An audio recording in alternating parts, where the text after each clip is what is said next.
এটা কি করেছিস পুচি? এইটাকে কে কেটেছে? কি ব্যাপার? এইদিকে তাকিয়ে দেখো, এটাকে কে কেটেছে আর এটা কে বের করেছে? তুমি উপরে দেখাচ্ছ কেন? এইদিকে দেখো, আমি এইদিকে দেখাচ্ছি তো তোমাকে। এইটাকে কে কেটেছে? তুমি দেখো কি করেছো। এমন করে ভাব দেখাচ্ছ মনে হচ্ছে কিছু জানো না। এটা কি করেছো? কি করেছো এটা? কে করেছে? এটা কে করেছে?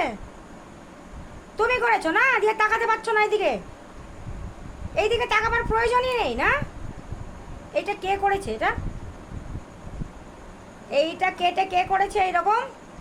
কে করেছে এটা? তুমি দেখো, জিনিসটা দেখো, ভালো করে দেখো। এই যে কেটে কেটে ফালা ফালা করেছো, এটা কি? এটা কেটেছো, এই দিকটা কেটেছো, এগুলো তুলোটা বের করে ফেলেছো, এগুলো কি করেছো? কানে শুনতে পাচ্ছ না? এগুলো তোমাকে বদমাশি করতে বলা হয়েছে? তুমি আর এগুলো করবে? শুনতে পাচ্ছ তো?